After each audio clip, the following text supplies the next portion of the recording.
Hey, Facebook. So, Audrey, you ready to do this? We're going to let's do this. Let's do this. Hi, everybody. Here today with another fantastic daughter of change, Audrey Levering. Hello. And Audrey's amazing. Audrey has done a lot of really cool things in her life. And we're here today to talk about that, but also about Audrey's business, Kaora Bracelets, which is a business with a purpose and with a lot of meaning behind it. So what I want to do is, okay, this is the part where everything's opposite. I think you've seen me do this on other ones. So anyway, what I want to talk about today is give you a little bit of background, have Audrey tell you about herself and some of the amazing things she's been out there doing, not just here in Maine, but all over the world, other continents, all over the place. And then we're going to talk about Kaora Bracelets, how she got it started, what the purpose of it is, and then if we have time, there's a couple of other really cool things she's doing here in Maine that we just want to mention. So with that being said, Audrey Levering, daughter of change extraordinaire, and Audrey's background is in international relations, correct? Correct. Okay, so Audrey, can you talk a little bit about your background prior to starting Kaora Bracelet and coming back here to work at the foundation? Yeah, so when I turned 18 many decades ago, just 18. That's right. I wanted to leave Maine. I thought Maine was boring compared to the rest of the world with what it looked like on TV, and so I had it in my mind to get a degree in international relations and global affairs and to see the world and to save the world and be exposed to different cultures, and that was wonderful. And so part of my background has been to do third world development, and at the same time I always felt like I was coming home to Maine. And through that I worked several years as a high school teacher.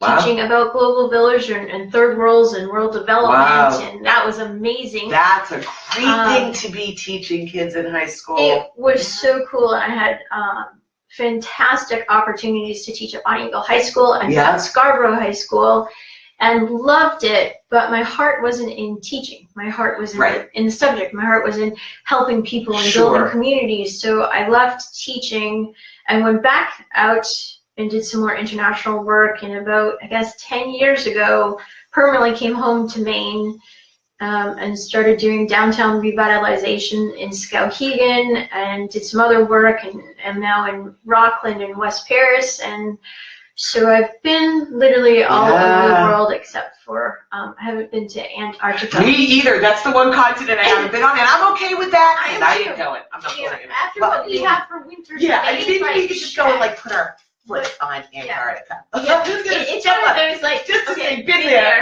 done it. Take the photo and go. Yeah. So just to step back for a minute, because you said something really interesting when we were talking earlier. So part of your time working globally was in Africa, and was it in Ghana? And yeah, so I have done work. So I've either worked or traveled in 32 countries.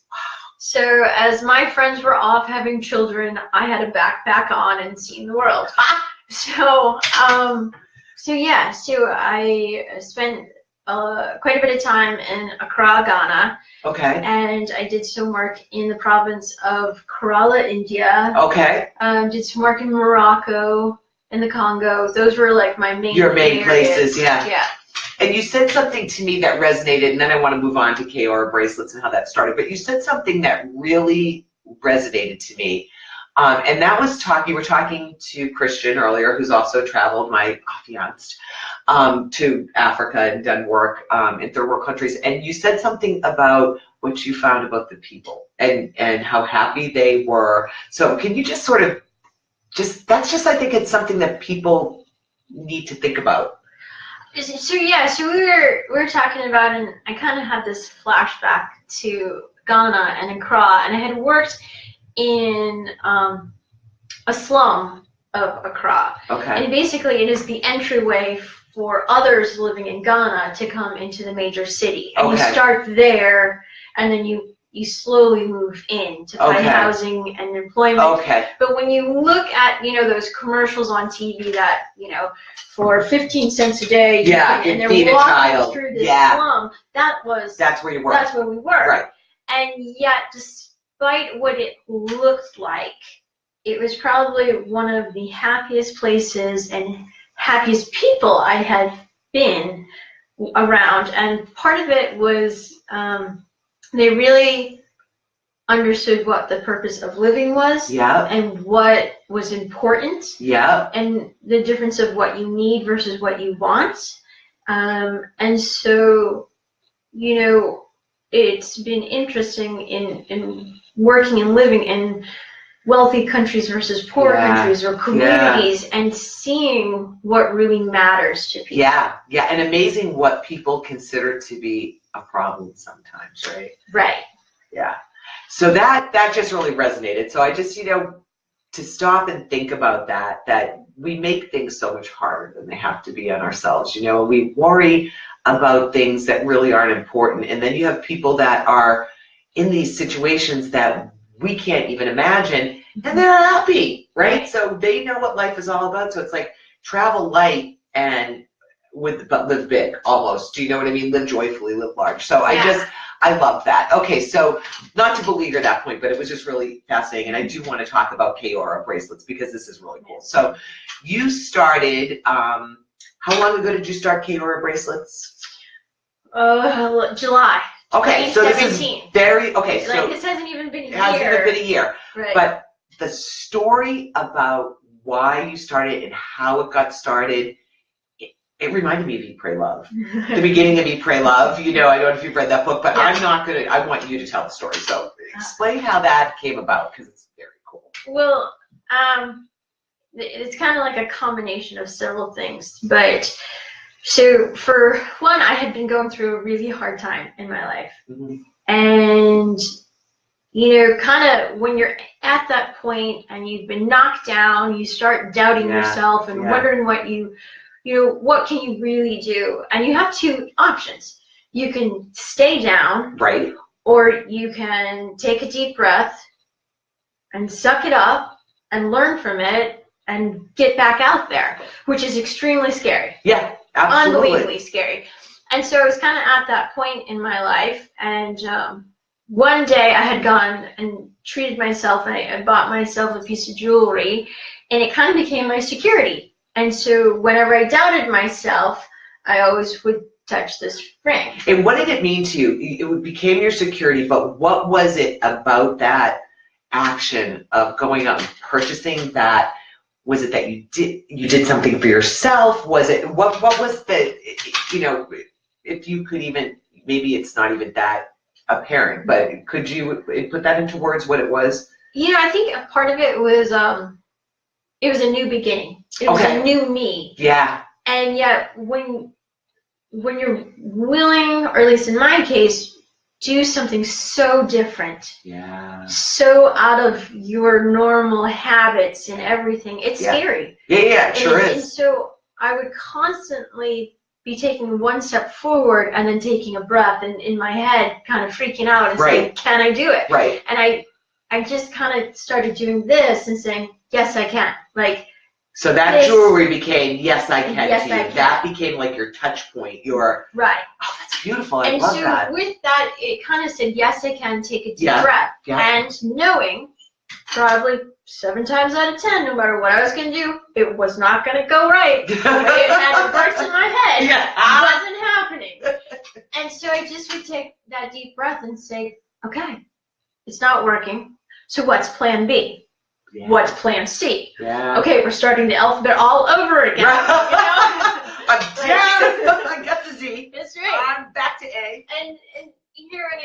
And so for me, there were certain things I started to have better control of, because I had allowed the insecurities not to take over. I had allowed them not to cloud my mind, to say, and then I would say in my head, what's the worst thing that could happen? Really, what could go any worse than what has already happened? Yeah, rock bottom. So only one way up, right? There's only, right. And so with that, and then with my work in community development, I saw this trend, and it wasn't just with me. Okay. But it is part of human nature. When you look at people who live the longest and the healthiest, and if you've ever heard of blue zones, that National Geographic did this huge study. It's this amazing, and they did this documentary about, like, it first started with 5 places in the world that people live over. They have a large number of people who live over 100 years old, and they studied, like, what are the secrets, what are the connections. Right. And so one of those things was feeling the need and feeling like they truly belong to a group. Nice. And the power that has. That you have a place in that, you have a role, an important role. Yeah. You are respected, but you belong. Yeah. And so depending on the culture where it was, for some it was church. Yeah. Others it was their small town. Like there was this group, and I believe it's Japan, who your friends in elementary school are your friends for life. That's nice. That's your Isn't inner that core. nice? You know, other people like your little forum. Yeah. But you're right. You know, and others it was your your church. That's the place. Your spirituality and everything. And so I started thinking about this and looking at it's within all of us to want to belong. Yes. And sometimes people make bad choices of who they associate with based on that. Based on the need of just wanting to feel loved and belonged and the connection. Mm-hmm. And so when looking at that and the combination, I thought, well, you know, and with all that is going on in the world today, I thought, how could we do something else? And how could we spread this? Yeah, love it. I love it. And so the light bulb went on, and bingo. And bingo. It wasn't as quickly as bingo. Right, but it was like it started to glow, and then like Thomas Edison light. Like it started as one of those little save energy lights that are squiggly, and then like brighter. Like flickering. Like, what are you doing? It was there. It was calling. It was there. There was that voice. You know, and so a mentor had once told me, you never say you have a business idea because no one takes you seriously because it's just an idea. Yeah. So I had to, in my own head, go through the whole thing of I have a business idea to I have a business. Right. And I'm, you know, whether if it before it even went live, but fake it till you make it. Exactly. Yeah, because it's the way you talk about it, right? Right. It's exactly. It's how you believe it. And that's right. That's right. You know, it's even, you know, it's kind of like going and having to do a presentation and not really sure what you're going to say, but it's how you present it. That's right. Exactly. You know, exactly. Knees knocking, voice shaking, but you own it still. Yeah. And so that's how I started with the bracelets, which a lot of my friends are still chuckling that out of any of us, I am far from being a fashionista, you know. But that wasn't the point of this. That's not the point of this. And so that's where they actually helped me because I started looking at here's what I want to do, and here's the purpose of it, and here's where my community development background came into play. But I had no jewelry background. Right. So that's where I went to my network and I asked my other friends. Yeah. And so that's why it took 2 years in the making to make these. Yeah, sure. And to turn them into bracelets. Yes. And so looking at that, we then had to do more of, it's not just about my story, but what was the purpose? Like the name, the mission. So talk about that. Talk about the name and what it means. Talk about the purpose and the mission, because they're so beautiful. So the hardest thing the second hardest thing, one was going from saying I have a business idea to I have a business and not hyperventilating. The old paper bag on the desk. Right. In a field exactly. Like I have no clue about retail. Right. And fashion, But that was probably in a weird way a good thing. It totally because was. you didn't know to be to think you couldn't do it or to be concerned about the hurdles, right? It was a new adventure. Yeah. Right? So I figured everything was going to be a roadblock. Right. So let's just start picking them off. Yeah, exactly. Let's just start driving through. That's right. Do this. That's right. Never mind yield signs. We have let's, and we're going to start putting let's do the signs up on the road. Exactly. Yeah. And so the second challenge was to come up with a positive name. Okay. That I could also get a website address for. Right. That somebody else had to take someone it. had it. I mean, I don't know. I spent probably over 100 hours. Yeah. Trying to figure this out. Yeah. And so I had hit a roadblock. And Eleonora's here from Brazil. Sorry. Hello. Sorry to get you interrupted. Eleonora, this is daughter of Change, Audrey Lovering. You're going to love her. So she's saying hello from Brazil. She's my friend from Brazil. Love Very her. cool. Yeah, we worked here. So anyway, go ahead. And so I reached out to my friends, and a friend of mine was doing work in New Zealand at the time, and she had said, your vision is global, so why does your name have to be in English? Right, exactly. And I said, okay. Yeah. You're French and Italian and Portuguese and all this other stuff, so Alex, help me out here. Yeah. And so we started looking, and it just so happened that night, because I had lived in England for a little while, I'd become a rugby fan. Yeah. And if you know anything about rugby, and you know about New Zealand, they do a haka, which is a warrior chant. Okay. Which is really scary, even if you're watching. Yeah, okay. Really intimidating. And so I started thinking, like the haka and the Maori and the indigenous tribe that they are in their history. Yeah. And so I immediately Googled the haka and started reading it, and in it is a story about a gentleman or a chief who was trying to survive, and 1 minute he lives and 1 minute he's gonna die, and Kaora means I live, translated out of that. Beautiful. And, so that's Maori? Yeah. Oh, that's a beautiful I started name. looking more into all of this and really love the I live, it's my moment, it's my reminder, the positive energy I wanted to have with the company and what we represented. So I immediately went online to find if I could have it as a website domain. I got it and said, all right. And the rest is history. The rest is history. So just want to take a minute, because we've also had Dragos join us. Hi, Dragos. Dragos is in Portland. We've got Eleonora in Brazil. We're already global. And just for you that just having joined, this is Audrey Lovering, and she is the founder of Kaora Bracelets and a daughter of Change who's worked all over the world in international relations and global development. Would that be correct? Yeah. And now is on this journey with Kaora Bracelets. So we were just talking about how she came up with the name and how this all happened. So you have the name. You knew that the jewelry meant something. It was a touch point for you. You started thinking about the whole idea of people needing connection.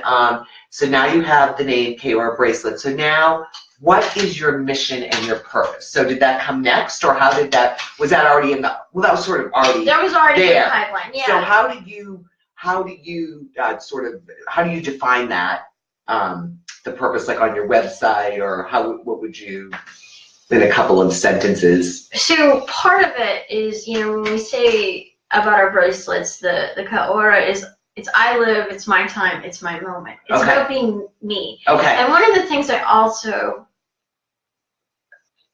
realized is that it is natural for women to constantly give. Yeah.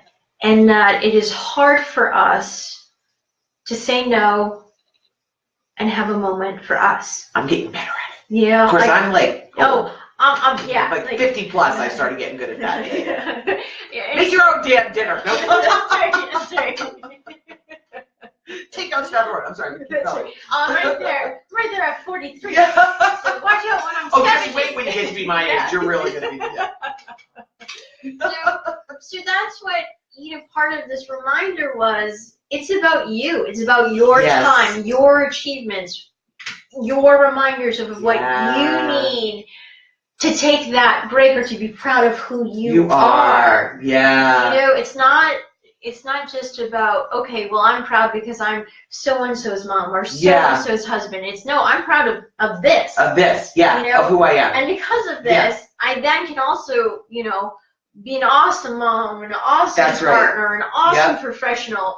But it's about giving you that reminder about feeding your soul. Yeah, I love that. Feeding your soul. I like that. And feed the soul. When you feed the soul and you really listen to it, everything else can fall into place. I mean, life is hard. And if you don't have any struggles, God love you. Please, you know, call in and tell us. Yeah, let us know. Yeah, let's put something in there, because that's right. I'm gonna hang out with you. You know, and so that's what, you know, just sometimes you just need to take that deep breath. Take that deep breath. And so when I started this and our logo, we did a spin-off between an infinity sign and a actually Corfu. while you're talking, I'm gonna try to put the logo up here if it will let me. Okay. And so Corfu in the state of Maine, we just call it a fiddlehead. Okay. But in New Zealand, it has more spirituality about growth and new life. And so between the two, we designed the logo. So was that you keep going. I'm just putting your website up here. And so with that, .com or .org? .com? .com. What I had done is I took our logo and we created our first bracelet. It's a simple one, just once on the bracelet is the logo, and I call it the Lou. The Lou. And it's kind of L-E-W? As opposed to I have to go to the loo. Right. Which way to the loo? But that is the kind of the funny part of it. And so it means League of Extraordinary Women. Oh, hey. Yes. And so way cool. And so I had this idea, and again, it was one of those, this could really take off or it could really fall apart, but what? Well, you have to know unless you try, right? Right. Let's just do it. So I made 50 of them. Yeah. Sent them to 50 women around the world who've been an impact in my life. Oh, very cool. And wrote a little letter and said, here's what I'm starting. Yeah. Here's the purpose of Kaora. It's about raising each other up. It's about helping each other out. Yeah. It's about, Girl tribe. you know, exactly. Yeah. And so you've been my, you know, my safety net, the people who have challenged me, who have questioned me, who have pushed me. And no matter what, if I ever needed you, you would be there, just like I'd be there for you. So thank you. Oh, that's really nice. And also we've had Nancy join us from Massachusetts, and I want to point out that Dragosh, I believe did you just have a little girl? Because she can be in the League of Extraordinary Women. I'm just saying. So okay. Just want to I want to keep this inclusive. But so what's been interesting was since we went live selling our bracelets in July last year, the League of Extraordinary Women has been the #1 seller out of the 20 styles. That's the one with the logo. The logo. Yep. Which you'll see. I just actually in the feed I put, and I got that right because I didn't have my glasses on. I got that right, didn't I? Yep. Okay. S. Oh, hold on. Let me re-edit here. So, and what has been exciting and what the hope delete it and do it again with this is if you buy one of our bracelets, there's a little meaning behind it, and it comes in the box and everything. But behind the Lou, it says, behind every extraordinary woman is her beak, or something of that nature. I love that. So at Christmas time, I found many women were buying now they can see the logo. Okay. Sorry, I didn't mean to interrupt. Many women were buying it for their book club, or their sisters, or their for the group of women. So the group of women all had the bracelet. Oh, that's so cool. What's been really exciting is from there, it's drawn others around the world to our website to see what the other designs represent. So it's starting to take off. It's a movement. See, I love that. I love that. It's a brand with a feeling that has a movement behind it, which I identify with, because that to me is essentially what Daughters of Change is about. Right. And so in a different way, but we connected on that. We're right there. And so So it's been wonderful to see this growing. And it's just, you know, what I have envisioned when you think, you know, okay, what means you've made it. Yeah. You know? Yeah. Mm-hmm. And what I would love is to have two women walking down the street and nod. Because they see that they each have the bracelet on. I love that. And that's beautiful. Just a simple nod of like, yeah, I gotcha. That is beautiful. And there's something else. So we're going on 24 minutes. So I'd like to stay on maybe another 5 or 6. And if anybody has questions, feel free to ask them. I am checking when you see me getting all shifty and checking out what's going on here. And by the way, Eleanor said, feed your soul, love it. Yes, I'm thinking like feed your soul. That's such a good point that you brought up. So there's something else that I really like that you were telling me about the bracelets, where they're made, how they're made. So that goes back to my economic and community development side. Mm-hmm.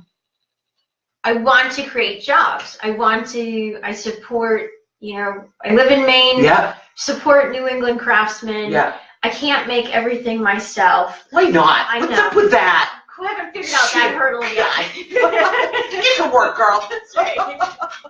And so, you know, and that's one thing I thought was, why do I have to do everything internally? Why don't I support all these other small businesses who know the craft of what they do? Exactly. And so our bracelets are, we make them very different compared to others. So they're jeweler's brass. And can you hold them up? I don't know how well people can see it. Oh, here's the camera up here. Okay.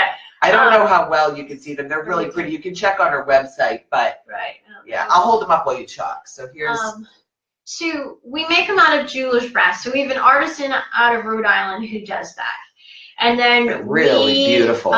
We don't stamp, we emboss. You emboss. Okay, so the difference there's a difference. Like a simple definition is stamping is you see the design literally that goes into. It goes in. Right. Okay. Ours are on the they're raised. So if you couldn't see that, and those are like the. See, you might be able to see a little bit. Sorry, I'm going to be doing these with better production and camera quality soon. But I don't know if you can see. You notice that the design is raised. They're really lovely. And Eleanor wants to know if it's possible to get the bracelet sent to Brazil. Yes, we can do that. I can make it happen. I can make it happen. Eleanor, I hang around with women who make shit happen. You know this because you've hung around with me, right? So. And so each one of like. If I don't do it internally, someone else in New England touches it. So every time you buy one of our bracelets, you're actually helping 6 small businesses in New England. Everything about it is here. And some of it, and you know, it's for some people in Maine, they're like, well, why isn't it just all made in Maine? Because it's kind of hard. It's very hard. It's hard. I've tried that. You can do some stuff, but you can't do everything. And so, like for example, I can't say we're made in Maine because I've got the jeweler's brass coming from Rhode Island. Exactly. And the guy who knows what he's doing, and he's done it for decades. Yeah. Rhode Island was the jewelry capital. He's the home of There's some American cool stuff history. That's where it is. And so our technique all comes from what they've been doing for 100 years. Yes. This is old school. We make them one at a time. You know, so they're jeweler's brass. We silver plate them. But again, I don't want to deal with plating and DEP and all of that. Like I'm gonna let the experts do that. The expert, and I'm gonna support his local business to keep him employed. See, so every step of the way, it's touching and giving back, and I love that. So I loved when you told me that. I think when we actually first spoke on the phone prior to us meeting, and I was like, I love that because I've been trying to do that as well, and it was hard when I wanted to get my pendants made, 3D printing. I had to go. Right. But then there were times that I did stuff outside that I wish I had stuck with the people in Maine. That was more like, you know, some of my service stuff. So but there are certain things you just can't. And so, but you're still, you know, you're keeping it regionally local. Yeah. You know? Yeah, I love that. That is important to us. And also, so why we use this from like a jeweler's brass silver plated, it's so that the everyday woman can wear them. And they can afford them and they can wear them. And I am not nice to jewelry. Right, so these are sturdy. These have to be sturdy. Like, these are my marketing. I've had these on for over a year now. now. Have you really? And you know what? They very rarely polish them. Oh, that's cool, because like, who has time to do that? Right. I don't iron. We're saying no to polishing, too. And ironing, you know. So and iron. Yeah, the wrinkles, I told my kids the wrinkles will blow out in the wind. Exactly. That's what I used to tell them. Did you tell my mom that? Yeah.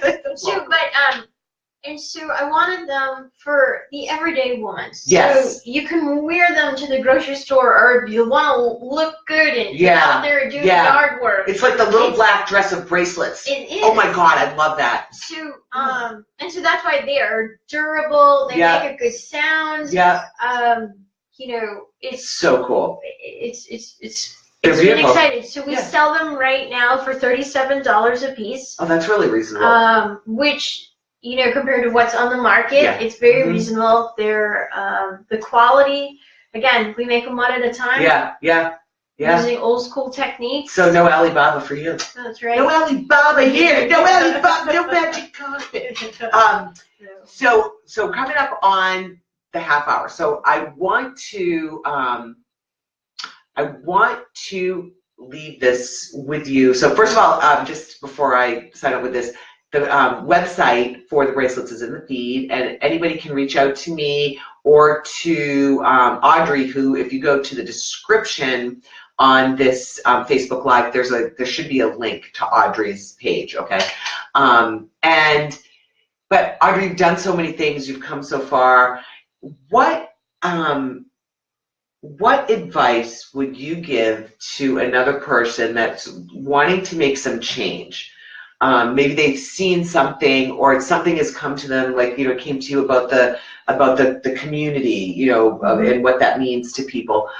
So they see something, they want to change it, but maybe they think it's too daunting. What would you, any advice that you would give to people about that, men, women, children? I would think the first thing is you find a positive sounding board. Okay. Because so many people along the way will tell you don't do it. Play it safe. Okay. You're gonna fail, and here's why. Because it's human nature. Because not everyone are risk takers. Right. And that's okay. Yeah. But if you want to be that risk taker, you need to find other risk takers to kind of bounce ideas off from. Okay. To say, okay, I see where you're going. Now here's your real hurdles versus no, you know, I mean. What are you, crazy? I mean, when I told my parents that I wanted to do this, they were like, you know, I left teaching, I don't know, 15 years ago, and they say, she does stuff in the community, she helps people. They still get they don't get it, you know, and it was like, you know. Even before she got dementia, she couldn't get it. And so I think it's listening to that little voice in your head. Okay. Because usually that little voice is really knowledgeable. And life is too short to, you know, look back and say, I could have, I wished I had the opportunity. You know, you sit down and you look at the risk and say, okay, worst case scenario. Yeah. You know, and I kind of looked at that with these bracelets and said, worst case scenario, I fail? Yeah. Okay, so what does that mean? That I have to go and get a different job? Right. You know, I go back into my community development profession. What is that worst case? I'm not freaked out about it. Now get it off my back and really start looking at how do I succeed, and take small steps. Like people, and even myself with my business, you know, where my goals were for the first year weren't realistic. I mean, they were perfect world. But you had some goals. I had some goals, and it had a direction. Yeah. And then I looked at it as every day, every week, I'm taking one step further. Closer to that, yeah. And so as long as I'm taking those baby steps forward, I'm succeeding. Got it. I love it. I think that's important. And I think you also have to look at, again, it goes back to a job or a relationship or whatever when it comes to daughters of change is, you know, my mantra these days is feeding the soul. Yeah, I love that. That's just beautiful. Feed the soul so you're not a hungry ghost, right? Right. I love it. You know, and each person has a different thing that feeds them. So there's not one that's right or wrong. No, and there's no one, it's not a cookie cutter way, and there's not just one thing that you should be changing or, absolutely. But it's about being honest to yourself. Yep. And when you're honest to yourself, you're happier. Yeah. You know, and so that's where these bracelets come in, is those little reminders of, you know, I wear I wear 4 of them. I wear one that says 207. Yeah. Because that's I'm a our area diehard. code in Maine. In Maine. Yeah, I'm it's our a area, Mainer, our phone true area and code. true. I wear the Lou, the League of Extraordinary Women. Yeah. I wear one that we call Meander, which is the Greek key, because it's based off the river, the Meander. Yeah. So ancient times, this is the history teacher in me. The term derives from meandering is because the ancient Greeks would go down the river. Right. And it's your journey, it's your pathway. Okay. And then I wear one that has little feet on it of, just keep moving. Kind of like the band? No. I do actually like I love little feet. But I did have to chuckle because that's the only bracelet where my thinking and other women's thinkings are like different. baby versus, They're like, your kid's feet versus your feet. Or like, you're about to have a kid, and I was like, but that's okay because now you have two groups that will want to buy that. Exactly. So I think that's so I have to check. That has multiple revenue streams. Right. I like that revenue stream bracelet. So I guess that's what I would tell people is, if you have this desire to do something and it's out of your box and out of your norm and out of what your inner circle can comprehend, that's okay. Find someone who is. Mm-hmm. So surround yourself with like-minded people. Yep. Listen to your gut. Yep. Listen to that voice. Have no regrets. Mm-hmm. Have no regrets. Take steps forward on your path every day, even if they're little baby steps. Yep. And is there? And I think with that, it's beautiful when women come together to support each other to do that. Yes. Because unfortunately, in society, we're pitted against each other oftentimes. Right. Yeah. And it's not, we've been raised that we shouldn't really take those steps and those challenges. We should play it safe. And so to have other women around you who you can go and hang out with and in 1 minute complain about I gotta do all this and haven't had laundry in a week. So, I mean that's the beauty Karen's of here. this. Hi, Karen. So that's cool. I love that. So you've done it. You've made shit. Yeah, I can say that. Yeah. Yes, it's your feet. Shit happens. I've seen worse things on memes. I've said worse things, but in a positive way. Yes. I mean that professionally speaking. Let's do this. Let's do this. So everybody, thank you so much for joining again. This is and was, if you're watching this after, Audrey Lovering, founder of Kaora Bracelets, which is a business with a purpose. And on top of that, this lady is out there doing some really cool things. Oh, and just really quickly, if you're in the Knox County area of Maine, of Maine, Audrey has just started a 100+ women who care there. So if you have a chance, check it out. Do you have a website up on that? Or a Facebook page or something? It goes under the charity that onecommunitymanyvoices.org. Okay, so if you go to One Community, I'm just going to put this up. One Community, Many Voices. Yeah. Look at me typing like I know what I'm doing. Oh, I spoke. Okay, so if you go to this website, did I get it there? Is that all there? Yeah, I'm not wearing my glasses. Yes. Okay. If you go to that website, you can find about the 100+ women who cares in Knox County. Really cool concept. So everybody, thank you so much for joining us. And Audrey, daughter of change, high five, girlfriends. All right. So go out there, make shit happen. Listen to your gut and surround yourself with like-minded people. Okay? And feed your soul. That's right, feed your soul. Take care. Thanks, everybody. Bye-bye. That was fun. Wasn't that?